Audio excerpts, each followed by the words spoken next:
함께 봉독한 사무엘상 4장 1절에서 11절의 말씀으로 올바른 진단과 처방, 이 제목으로 말씀을 나누고자 합니다. 언제부터 이러한 제도가 있었는지 모르지만 우리가 어떤 운동팀을 보면 그게 축구가 될 수도 있고 농구가 될 수도 있고 다양한 운동 경기를 보면 보통 감독이나 코치 그리고 선수로 구성되어 있어요. 트레이닝 정도 있을 수 있죠. 그런데 요즘 이 분석가라는 팀의 전력을 분석하고 또 우리 팀만 분석하는 것이 아니라 상대방의 팀을 분석하는, 그래서 상대방의 강점은 무엇이고 약점은 어떤 것이 있는지를 그 분석하는 사람들이 팀에 존재합니다. 그래서 그 경기에 임하기 전에 그 분석가가 분석한 것을 팀원들에게, 때로는 감독들에게 말합니다. 이번 경기에서 우리가 이기기 위해서는 이렇게 해야 합니다. 어떤 진단과 처방을 나름대로 내리는 것입니다. 우리가 아파서 병원에 가잖아요. 그러면 병원에 가서 의사 선생님을 만나게 되는데 그 의사 선생님이 내가 아픈 그 상황, 또 아픈 상태, 이제 이것을 정확하게 진단을 하고 처방을 하면, 또 치료를 하면 회복이 가능합니다. 그런데 이게 진단도 잘못하니까 처방도 잘못 내리게 되면 아주 고통스럽죠. 제가 한 20여 년 전, 오래전이네요. 갑자기 배가 아파가지고 견딜 수가 없었어요. 그래서 병원을 갔어요. 그랬더니 저를 이렇게 물끄러미 보더니 소화불량이라는 거예요. 그러니까 등치가 뚱뚱하니까 많이 먹었을 거다 이렇게 생각을 하셨는지, 그래서 소화제를 주는 거예요. 근데 그 약을 먹어도 낫지는 않아요. 그 다음에 다른 병원을 갔어요. 그랬더니 그 의사 선생님은 장이 나빠서 그럴 겁니다 라는 거예요. 근데 또 약을 줬는데 그 약을 먹어도 낫지를 않는 거예요. 그러다가 막 새벽 2시에 너무 힘들어가지고 좀 큰 병원을 갔습니다. 그리고 일단 진통제를 맞고 다시 온 다음에 그 다음 아침에 의사 선생님을 만났더니 하는 말씀이 요로결석입니다. 그러면서 약을 주시는 거예요. 근데 그 약 한 봉지를 먹고 고통이 사라졌어요. 그리고 얼마 지나지 않아서 소변으로 돌이 나왔어요. 그리고 지금까지도 요로결석 없이, 고통 없이 살아간다. 이처럼 어떠한 상황에 올바르게 진단하는 것이, 그것이 정말 좋은 의사고 능력 있는 의사입니다. 우리 인생에도 마찬가지입니다. 어떠한 일이나 상황이 딱 벌어지면 그거를 내가 분석할 줄 알아야 돼요. 왜? 내일이니까. 그래서 이 문제는 이렇게 해결해야 되겠구나. 또 나에게 이러한 문제가 온 것은 이러한 일 때문에 왔구나. 그러니까 앞으로 내가 이러한 일을 반복적으로 하지 않아야겠구나. 이런 분석할 수 있는 능력이 우리 가운데 있어야 되는 겁니다. 그런데 앞서도 말씀드렸지만 우리 인생의 그 어렵고 힘든 문제를 잘못 진단하면 오히려 더 큰 문제를 만날 수 있다라는 것이죠. 바로 오늘 본문이 그것을 말해주고 있습니다. 자, 오늘 우리가 함께 읽은 본문의 말씀 속에서 보면 이스라엘 백성들과 블레셋 간에 이제 전쟁이 일어납니다. 싸움이 일어나게 됩니다.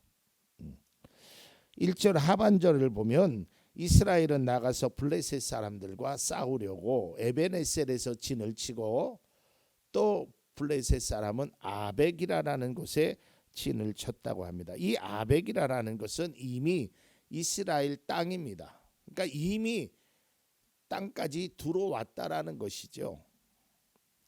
그래서 전쟁이 벌어지게 됩니다. 근데 그 전쟁에서 어떻게 되었을까요? 이스라엘이 패하게 됩니다. 오늘 본문 4장 2절을 다시 한번 보겠습니다. 블레셋 사람이 전열을 갖추고 이스라엘 사람을 치자 치열한 싸움이 벌어졌다. 이스라엘은 이 싸움에서 블레셋에게 졌고 그 벌판에서 죽은 이스라엘 사람은 4,000명쯤 되었다. 4,000명이 죽음을 당합니다. 이스라엘 백성들에게는 큰 상처지요. 이건 엄청난 패배입니다. 그러자 이제 패잔병들이 돌아오게 되죠. 이제 그 모습을 보고 왜 우리가 전쟁에서 졌는지, 왜 우리에게 이러한 문제가 있는지 그것을 이제 분석하기 시작합니다. 자, 이에 충격을 받은 그 이스라엘의 지도자들이 우리가 왜 졌는지 그걸 그리고 또다시 싸움에서 승리할 수 있는 특단의 조치를 취하게 됩니다. 그것이 바로 4장 3절 상반절에 있습니다. 이스라엘의 패잔병들이 진위로 돌아올 때에 장로들이 말하였다. 주님께서 오늘 우리가 블레셋 사람에게 지도록 하신 까닭이 무엇이겠느냐? 이건 분명히 하나님의 뜻이 있을 거다. 왜 우리가 그들에게 질 수밖에 없었느냐? 그 까닭이 무엇이냐라는 거예요. 다시 말해서 전쟁에서 패배한 원인이 무엇인지를 판단하고 있는 것입니다. 그리고 그것을 분석하는 것입니다. 이스라엘의 지도자들은 블레셋과의 전투에서 이 패배의 원인이 하나님께 있다라는 것을 알았어요. 하나님께서 우리에게 이렇게 패배를 주셨다. 왜냐하면 그 당시에 이스라엘 백성들에게 있어서 전쟁은 하나님이 하신 거라고 그들은 굳건히 믿었기 때문입니다. 뿐만 아니라 이스라엘 지난 역사를 통해 하나님께서 전쟁에서 직접 개입하신 일들이 너무 많이 있기 때문에 이 싸움에서 졌던 것이 하나님께서 분명한 뜻이 있을 거다. 여러분 기억하시나요? 여호수아가 나가서 전쟁을 하고 모세가 기도를 하지요. 그래서 손을 높이 들면 여호수아가 전쟁에서 이기고 피곤해서 손을 내리면 지는 겁니다. 그래서 양쪽에 아론과 훌이 손을 받치는 그래서 전쟁에서 승리하는 일을 그들은 경험했습니다. 그런 역사를 통해서 그들이 이거 하나님께서 왜 우리에게 이러한 패배를 주셨을까? 그것을 원인을 분석해서 처방을 내립니다. 4장 3절 하반절입니다. 실로에 가서 주님의 언약궤를 우리에게로 모셔다가 우리 가운데에 있게 하여 우리를 원수의 손에서 구하여 주시도록 하자. 그러니까 언약궤를 가져오면 우리가 이 전투에서 승리할 거라는 그들의 확신이 있었습니다. 이 확신은 틀린 것이 아닙니다. 이 언약궤가 전쟁에서 승리를 한다라는 하나님의 그 어떤 상징성이기 때문에 그것을 가져오면 우리가 전쟁에서 승리할 수 있을 거라고 처방을 내린 것이죠. 왜냐하면 이스라엘 백성들이 앞서도 얘기했지만 그런 경험이 있었거든요. 출애굽한 이스라엘 백성들이 언약궤를 앞세워 나가서 전쟁에서 승리합니다. 또 뿐만 아니라 요단강을 건널 때에도 또 여리고성을 돌 때에도 항상 이 언약궤가 앞에 나갔어요. 여호수아 3장 6절입니다. 여호수아가 제사장들에게 언약궤를 메고 백성보다 앞서 건너가라고 명령하자 그들은 언약궤를 메고 백성들 앞에서 나아갔다. 그리고 요단강을 건너는 겁니다. 그러니까 이 언약궤가 능력이구나, 이제 이런 생각을 가졌다는 것이죠. 결국 그 언약궤가 실로에서 오게 됩니다. 이때 이스라엘 백성들의 반응을 보면 4장 5절에 이렇게 기록되어 있죠. 주님의 언약궤가 진예로 들어올 때 모든 이스라엘 백성이 땅이 진동할 정도로 크게 환호성을 울렸다. 뭐 전쟁에서 패배를 했지만 언약궤가 오니까 완전히 그들의 흥분이 도가니가 된 거예요. 야, 이제 우리는 이겼다. 이제 복수할 기회가 왔다. 이제 우리의 문제는 해결됐다. 막 그러면서 땅이 진동할 정도로 환호성을, 마치 전쟁에서 이겨서 돌아온 것 같은, 이제 전쟁의 승리는 따놓은 당상이라는 거예요. 이제 어렵지 않다라는 거예요. 결과는 뻔하다는 거예요. 왜냐하면 언약궤가 있으니까. 이번 전투에서 승리할 것에 대한 확신을 가집니다. 그러면 이스라엘 백성들뿐만 아니라요, 블레셋 군대도요, 이 언약궤에 대해서 이제 우리는 졌구나 라는 생각을 갖게 됩니다. 그것이 사무엘상 4장 7절입니다. 블레셋 사람이 두려워하면서 말하였다. 이스라엘 진에 그들의 신이 들어갔다. 그래서 그들은 외쳤다. 이제 우리에게 화가 미쳤다. 일찍이 이런 일은 없었다. 블레셋 사람들도 두려워. 이제 우리가 이 전쟁에서 이기기는 어렵겠구나. 그들도 그런 생각을 가져봅니다. 이스라엘 백성들은 승리의 환호성을, 블레셋 사람은 두려움과 절망의 모습을 보이게 됩니다. 전투도 하기 전에 이미 결정이 된 것 같은 분위기입니다. 여러분 그렇지 않겠어요? 하나님의 언약궤가 들어왔으니까 이건 뭐 얘기할 것도 없다. 결과가 어떻게 됐을까요? 오늘 성경 10절은 이렇게 기록되어 있습니다. 그런 다음에 블레셋 사람의 전투에 임하니 이스라엘이 져서 제각기 각 자기 장막으로 달아났다. 이스라엘은 이때 아주 크게 져서 보병 3만 명이 죽었다. 1차 전투에서 4천 명이 죽었어요. 근데 언약궤를 갖고 왔음에도 불구하고 3만 명이 죽었다는 거예요. 결국은 이스라엘 백성들에게는 너무 큰 상처가 되었고요. 이스라엘의 지도자들이 내린 처방이 뭔가 잘못된 것이죠. 그것 때문에 혹독하고 참혹한 결과를 이끌어냈다라는 거예요. 안타까운 것은 그들이 나름대로 고민을 해서 내린 진단과 처방이 상황을 더 악화시켰다는 거예요.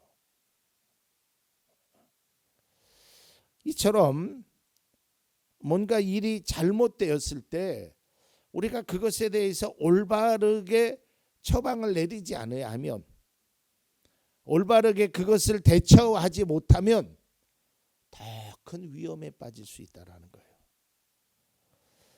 무엇이 어디서부터 잘못되었는지 진단하는 것이 중요합니다. 그런데 그 진단이 오진이라면 어떨까요? 문제가 더 복잡해지고요. 상황은 달라지지 않아요. 여러분, 예를 들어서 학생이 공부를 하는데 학교 성적표를 받았는데 성적표가 참 참담한 성적표를 받았다고 칩시다. 그러면 내가 왜 이런 성적표를 받았을까? 내가 공부하지 못해서, 내가 더 열심히 하지 못해서, 이게 정상적인 진단 아니겠어요? 그러면 그 다음에는 어떻게 해야 될까요? 열심히 해야겠죠. 그러나 진단은 그렇게 내려놓고 열심히 행하지 않으면 그것도 소용없는 것이고요.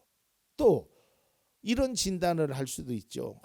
나는 원래 우리 엄마 아빠를 닮아서 머리가 나빠. 그런 진단을 내리는 것이 무슨 유익이 있겠느냐 이 말이에요. 우리가 어떤 일을 당했을 때 꼭 조심해야 되고 핵심적인 것이 진단을 내릴 때, 물론 다 그런 것은 아닙니다. 그러나 일단 나를 먼저 바라볼 줄 알아야 돼. 내가 세상을 잘못 태어났어. 저 사람 때문이야. 상황이 그래서 그래. 여러분, 그것은 우리에게 별로 큰 변화를 일으켜 줄 수 없습니다. 오늘 이스라엘 백성들이 이 비참한 결과를 만든 그것에 관해서 말씀을 드리고자 합니다. 우리가 이 말씀을 통해서 아주 신앙의 중요한 교훈을 얻게 됩니다. 왜냐하면 우리도 인생을 살면서 전쟁에 패배한 것 같은 실패를 맛보기 때문에 그래요. 또 어떻게 복잡하게 얽혀 있는 그 문제들을 해결하려고 그러다가 더 힘들게 돼요. 요즘은 그런 일들을 하는 분들이 별로 없죠. 옛날에는 이 실타래라고 하나요? 실 이렇게 동그랗게 어머니들이, 난 그 어머니들이 이렇게 감는 거 보면 그냥 막 이렇게 감는데 나는 막 감으면 막 엉터리처럼 되는데 어머님들은 감으면 아주 동그랗게 공처럼 되더라고요. 근데 제가 어렸을 때 기억이, 우리 할머니가 얘야 이게 엉켜졌으니까 이걸 좀 풀어라. 근데 그거를 좀 잘 이렇게 풀면 이게 풀어지거든요. 근데 이거를 풀려다가 오히려 더 망치는 경우가 있어요. 제가 지금 딱 이 말씀을 할 때 생각나는 게 있었어요. 여러분 쌀푸대 아시죠? 이렇게 종이로 되어 있는 거요. 그게 이렇게 잘 풀으면 드르륵 해가지고 풀어집니다. 해보신 분들은 알아요. 근데 나는 안 되더라고요. 아무리 하려다가 그러다가 오히려 내가 망쳐놔 버렸어요. 딱 풀리게 못하게 해놨단 말이에요. 왜냐하면 내가 잘못된 선택을 했기 때문에 오히려 더 큰 문제를 만들어낸다는 것이죠. 자, 그렇다면 이제 왜 이스라엘 백성들은 이 전투에서, 그것도 하나님의 언약궤를 갖고 왔음에도 불구하고 아주 크게 패한 4,000명에서 3만 명이 거의 10배가 가까운 그러한 희생자를 냈을까라는 거예요. 그들이 언약궤를 갖고 온다라는 그 진단, 그 처방, 그것이 뭐 그렇게 잘못되었다라고 말할 수는 없어요.